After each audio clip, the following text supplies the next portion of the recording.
תמר שנותיה קצרות, אבל בשנים הקצרות היא הספיקה הרבה יותר מאחרים. היא הייתה פורצת דרך, היא הייתה עדינה, היא הייתה סוג של מנהיגות שקטה.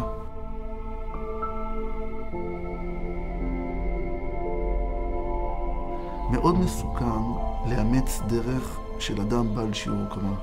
כי בסופו של דבר, אם אתה לא, יש לך את הנתונים הבסיסיים לכך, אתה יכול ליפול בדרך. לכן, אני חושב שמה שהשאיר לנו תמר, זה המון רבדים, שאם אני אקח כל אחד מהם, אני הולך בדרך של תמר. ולגבי פריצת דרך, זה מתאים למעטים. ולכן, אם אני חושב על כולנו, זה פשוט לקחת רובד אחד מתמר, זה ללכת בדרכה. שמונה עלינו כמו ילדים, שמונה ואל תעזור. תן לנו אור ושמחת נעורים, תן לנו כוח עוד ועוד.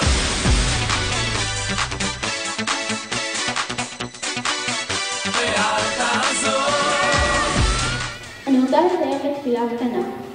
ריבונו של עולם, הנה בא המועד והגיע הזמן. אשא תפילה של מצווה לפניך, משתילה ירקים אשתול בגניך. אנא השם, עשני בת כשרה לפניך. אנא ברך את דרכי בקיום המצוות. בהזדמנות זו, אני רוצה לומר תודה לכל המשפחה וחברים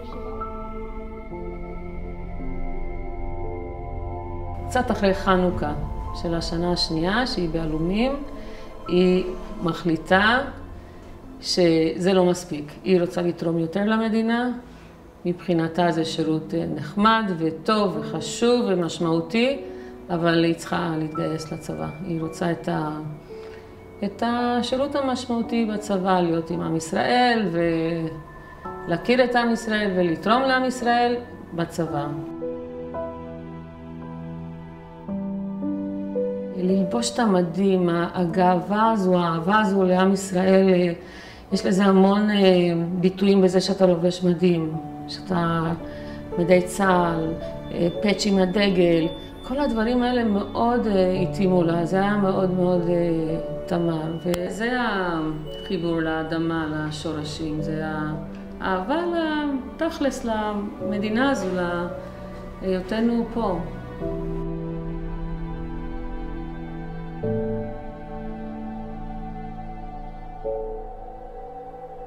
הרב של תמר סיפר שאחרי התנתקות הם הלכו בהר הזיתים לבית קברות שהעבירו לשם את הנקברים של גוש קטיף, ושכל הקבוצה סיימה כבר והתחילה להתקדם, והרב כזה הסתכל אחורה והוא ראה שתמר יושבת וממש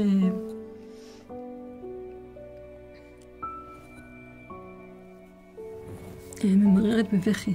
תמר לא עזבה. לא עזבה.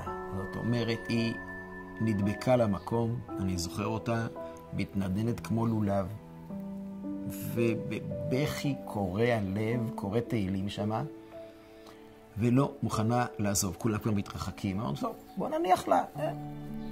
שום דבר. רק רחל שיודעת שלהימצא בדרך זה חלק מתהליך, כיוון שהיא רואה את התהליך, היא לא זכתה להגיע אל הסוף. היא זאת שיודעת לבכות על הבנים היוצאים לדרך, והיא מבינה שזה דרך. ולדרך יש המשכיות, יש לדרך הזאת לא סוף, אבל יש לה המשכיות. וכשהיא רואה אותם יוצאים אל הגלות, היא יודעת שיהיה המשך. כמו שהיא תמיד הייתה בדרך, היא אף פעם לא זכתה לראות את הסוף, היא זאת שיכולה לבכות כיוון שהיא חובה את מושג הדרך על ליבה ועל החיים שלה. אנא אלי, עשה אותי כלי לשליחותך. רחל, היא לא דמות של עצמה, היא לא חושבת על עצמה. רחל היא דמות של הכלל, היא דמות של כולם. דווקא שקשה לה, דווקא ברגע השיא שהיא עומדת להתחתן. היא לא חושבת על הבעל שלה, על הילדים, לבנות בית בישראל. היא חושבת על אחותה, דווקא על. היא מוותרת על הכל, מוותרת מעצמה ונותנת לאחותה. והיום, גם שהיא לא בעולם הזה, היא ממשיכה לחשוב על כולם. אנחנו צריכים לקחת את זה לעצמנו. לקחת את דמות הכלל הזאת, ולהיות ככה, לחיות את זה. לא לחשוב רק על עצמנו. אז כן, פה באולפנה, לחפש בת שעצוב לך, לחפש איפה אפשר לעזור, איפה אפשר לעשות פה. אני זוכרת ששכבתי בבית חולים בקטמנדו, וחזקי מבית חב"ד אמר כזה, השבת שבעצם הייתה עכשיו, הבאה בתור, הייתה אחרי הסופה, הייתה פרשת בראשית, והתיאור שם, תוהו ובוהו ורוח אלוהים מרחפת על פני המים, זה התיאור הכי קרוב לדבר הזה. והפרשה הקודמת, חשבתי על זה, זה שמשה רבנו עולה אל ההר, ולפי הפרשנים הוא גם נרדם בהר, הוא לא יורד בחזרה לארץ ישראל. אני יכולה לחבר את התכונה הזאת של הענווה והמנהיגות, גם עם נדב, גם עם תמר. היה שם מפגש של אנשים שהיה להם אכפת, נשארו על ההר מאחורה.